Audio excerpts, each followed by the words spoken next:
Hi everyone. Today we are going to be talking about liquid verbs. Now, you're probably thinking, what are liquid verbs? Well, if we think back to a few weeks ago when we were looking at contract verbs, oops, sorry, I don't know what just happened to my screen. Ignore that. Contract verbs. You might remember that contract verbs were verbs like agapao, or pleroo. They were verbs that once you took off the personal ending, remember endings like o, a, omen, ete, usen. Once we take off the personal endings, at the end of the stem, we had a vowel, an alpha, an omicron, or an epsilon. And we called these contract verbs because remember they did funny things when this extra vowel came up against the personal endings. Now we're going to see a similar thing today when we look at liquid verbs. Liquid verbs, much like contract verbs, we have to pay special attention to the stem of the word. What letter is coming at the end of the stem? So, in the same way that agapao had an alpha at the end of the stem, for liquid verbs, we need to look for the letter lambda or nu or um, mu or rho. Okay, so there are three letters that we're looking for: a lambda, a mu, a nu, or a rho. And these letters, when they come at the end of a word stem, make that word a liquid verb. Now, up to this point, we have not actually been that concerned about liquid verbs because when we're in the present tense, liquid verbs look exactly like any other verb. It's only when we move into the future or the aorist tense that we need to pay special attention to liquid verbs. Now, technically, what happens with these liquid verbs, the lambda, mu, nu, rho stem ending words like barlow and meno, what happens with them is that because of a pronunciation process, when we move into the future or the aorist, the sigma actually drops out. So we don't have our future sigma anymore. So we have to look for something else to try and tell us that we are in the future tense or in the aorist tense.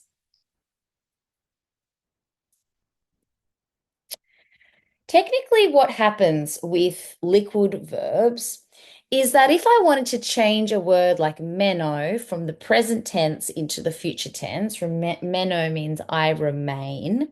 If I want to change that into the future tense, technically, and you don't need to remember this because it doesn't actually impact what the word looks like, but technically, what is happening is that instead of adding a sigma, you actually add an epsilon and a sigma, an epsilon and a sigma.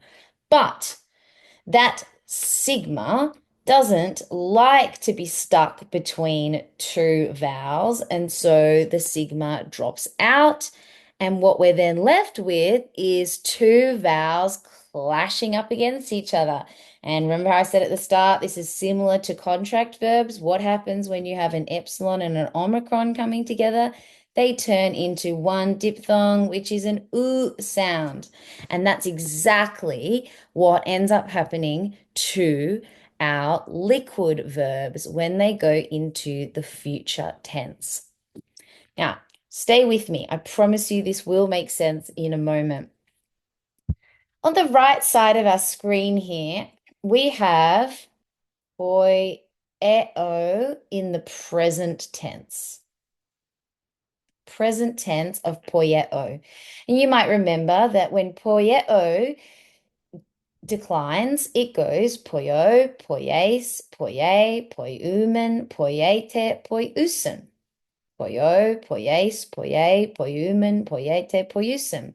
We have contraction, and we also have the presence of a circumflex on top of each of these words, on top of each of the vowels, rather. So this is the present tense of poieo. Now, have a look over onto the left-hand side here. You will notice that the liquid verb meno, oops, meno, when it goes into the future tense, so not the present tense, the future tense, it looks exactly the same as the present tense form of poieo. Look, we've got meno, menes, mene, menumen, menete, menusen. They all have the same accents with the circumflex. They all have the same long vowels. And so, how am I going to be able to tell the difference how do I know if I'm looking at a liquid future or if I'm looking at a present contract? How am I going to be able to tell? Well, sorry, just lost my screen here. The only way to be able to tell is that you need to know your vocabulary. So if I see this word here, hang on, I've lost my pen again.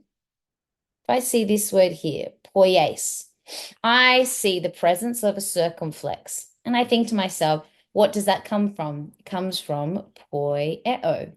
That is a contract. This must be present tense because what happens to contracts when they go into the future? When contracts go into the future, poi,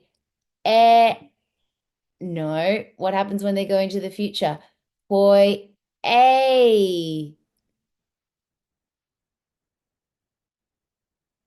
we get the lengthening of our contracted vowel. The epsilon lengthens to an eta. We have the future sigma, and then we add our primary endings. So the future of poieo looks a lot like other future tense forms. We have a sigma and we have that lengthened contract vowel. However, with liquid verbs like meno, when they move into the future, they have a circumflex. Poio, poies, poie, poiumen, poiete, poiusen, and they have contraction here in the first person plural and the second person plural. And so I need to say to myself, okay, I see the word poie, for instance, and I think to myself, is this a contract present or is it a liquid future? Well, I do know a word that looks like this, meno, and I don't know a word that looks like this, meneo. That would be a contract. There is no such word as meneo, but there is a word meno, and I know that words that have a stem that ends in a nu is a liquid. So knowing your vocabulary is what's going to help you. I had a student a few years ago who came up with a little phrase that he would tell himself as a way of trying to remember this lambda, mu, nu, rho pattern. This was his sentence. He said, a way to remember this is liquids, lambda, make, mu, new, new, rules, rho. Liquids make new rules. Liquids make new rules. That's how he remembered lambda, mu, nu, and rho. Liquids make new rules. That was a little sentence he came up with to try and remember whenever I see a lambda, a mu, a nu, or a rho at the end of the stem of a word, then I know I'm dealing with a liquid verb. And liquid verbs, when they go into the future tense or into the aorist tense, will not have a sigma. They will not have a sigma. Okay, so what are some other little tips that I can give you in order to help you recognize if a word is in the future tense, if a liquid verb is in the future tense, okay? A liquid verb in the future tense. Well, let's take the example here of aero. Liquids make new rules. Okay, Rho is one of our letters. Aero, this must be a liquid. Aero is a liquid. Now notice what happens to aero. Um, Aero meaning uh,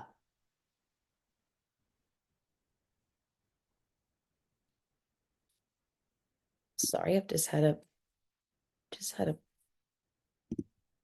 problem with my slides here. One second.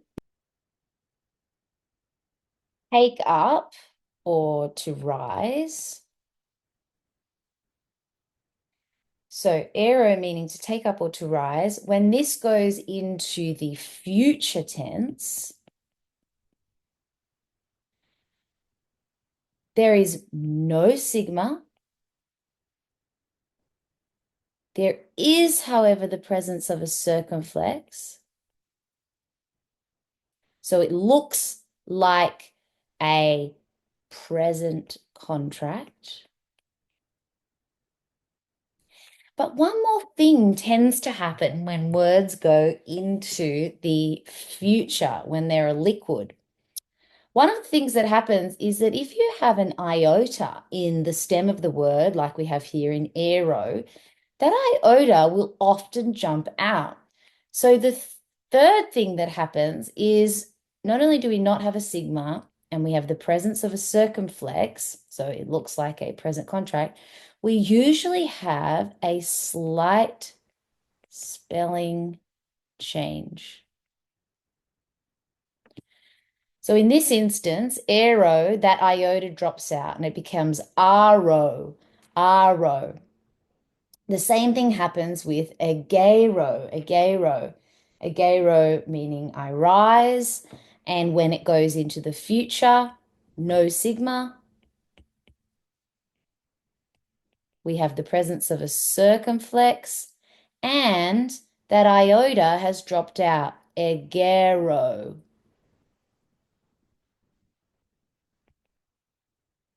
These are little clues that we are in the future tense. This is a future liquid.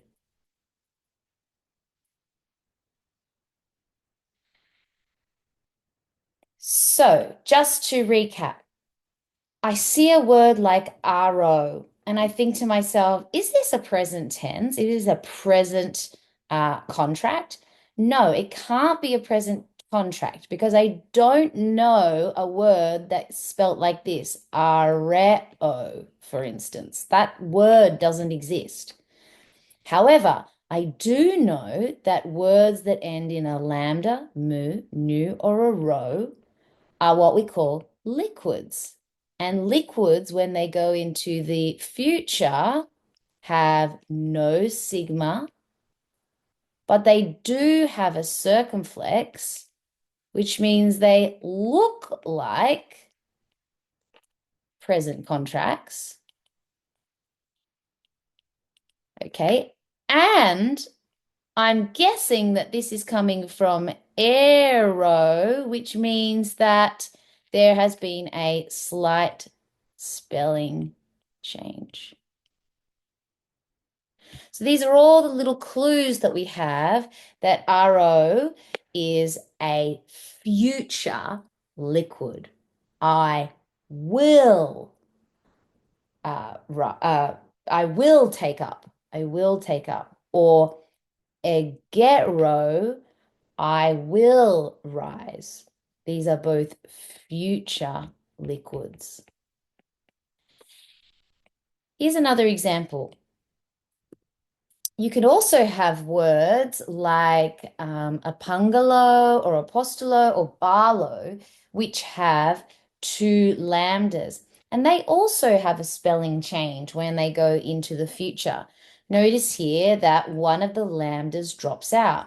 So again, just like before, I look at this word and I think to myself, is this a future liquid or a present contract? Well, I don't know a word spelt apangeleo. I don't know a word that's spelt like that. But yet I do know that words that end in a lambda, mu, nu, or rho are actually liquids.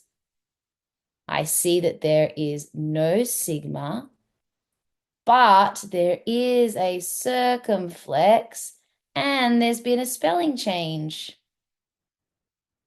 So this must be a future contract. So apangalo means I announce. Apangelo with the same pronunciation, but one lambda and adding of the circumflex means I will announce.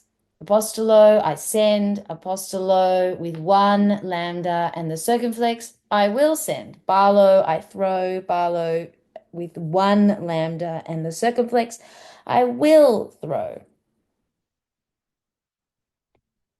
So this is all for the future tense of liquid verbs, the future tense of liquid verbs. What about the aorist tense of liquid verbs? Because you'll remember that when we did aorist last week, one of the things that we do when we're moving something into the aorist tense is that we add our sigma, which is a tense formative. But just like liquid futures, we don't add a sigma. Now, luckily, these are a lot easier to recognize than your liquid futures because we do still have, look at Meno here, we do still have our augment and we still have our aorist endings. Us, en, amen, ate, And so we still have aorist endings and we still have an augment. But one other thing tends to happen when liquid verbs like meno move into the aorist tense. Again, we often get slight spelling change. Now, you don't need to memorize all these spelling changes, but just to recognize them. So notice that meno actually lengthens to emena. That epsilon, that short epsilon, actually lengthens to a longer vowel sound. It's compensating. This is known as compensatory lengthening. It's compensating because there's no sigma, the vowel sound is actually lengthening.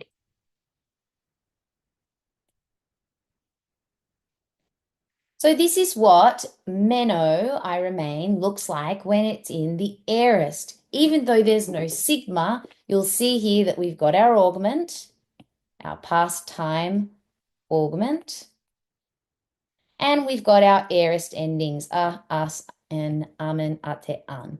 The only thing that's missing is our sigma, but we've got a slight change or compensatory lengthening of our vowel sound. So meno becomes emena, emenas, emenen, emenamen, emenate, emenanen.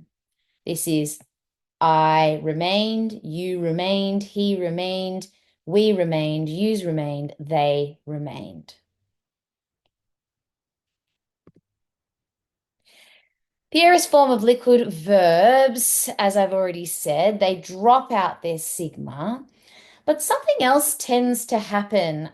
So the example that I used before of a bungalow, instead of simply dropping a lambda, What also tends to happen is that when a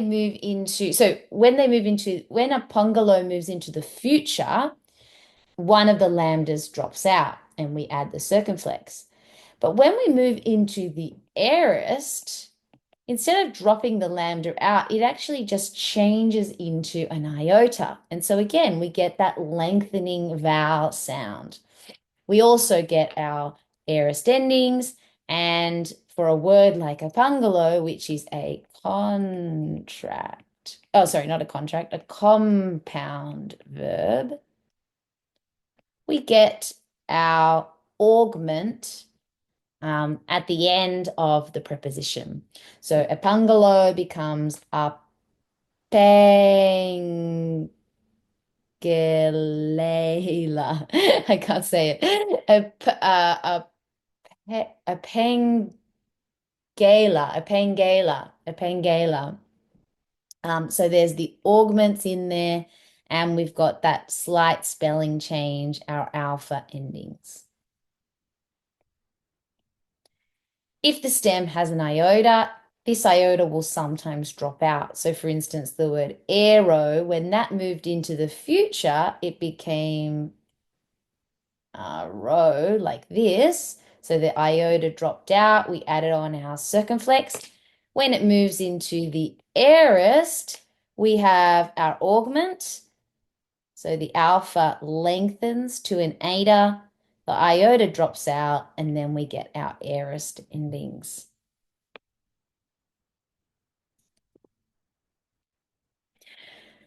Now, the change in the stem is actually what helps us when we're in the aorist tense to distinguish the word because we don't have that sigma.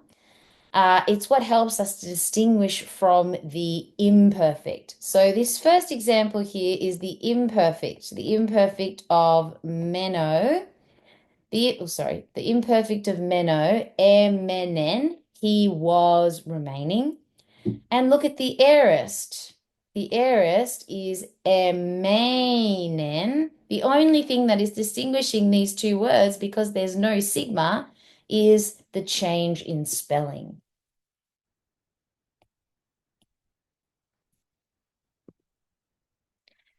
Okay, in the workbook, there are some different exercises for this week. One of them is to simply go through and look at some different words and try and work out whether these are present liquids, future liquids, or aorist liquids.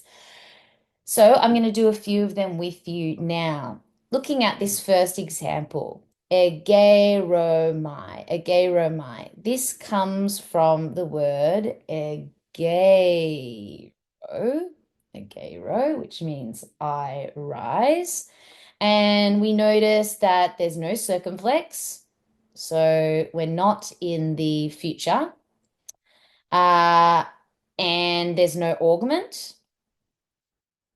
So we're not in the aorist. And so this must be the present tense. And if I look at that ending, I can assume that this is a middle passive form of this word. Egeromai, something like I am being raised. Present tense.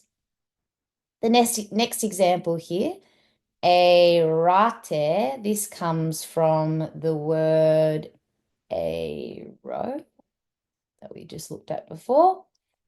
Aero, and we can see here that we have a augment. The alpha has lengthened to an eta, so that's telling us that there's an augment. We've got a spelling change. The iota has dropped out, and we have an aorist ending, ate, as, en, amen, ate.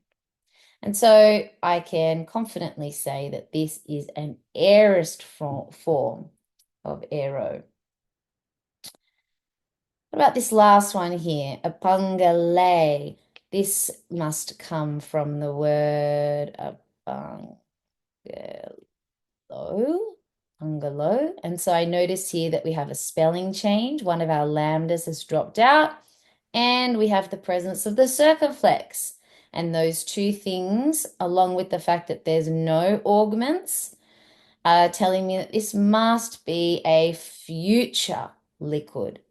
And just to reiterate, all three of these words are definitely liquids because look at the end of their stems. Egero, there's a row, ero, and a pungalo. So liquids make new rules. Lambda, mu, nu, rho. All three of these have one of our liquid letters at the end of the stem. What about this word here? Arusen. Arusen. What can I notice here? Well, I can first of all see that there is a circumflex. Now, there's no augment at the front. We have the presence of a circumflex. What is this coming from? This is coming from the word aero.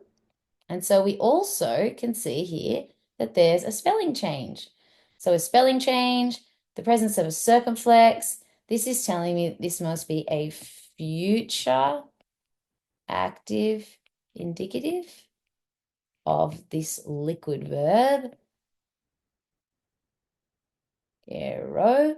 And I know that this usen ending, oase a, omenete usen, means that it's third person plural. So, and ero means I take up, so it's they will. Oops, sorry. They, oops, I just lost my pen. What's just happened here? Bring me back my pen. Sorry. I have momentarily lost my pen. One second.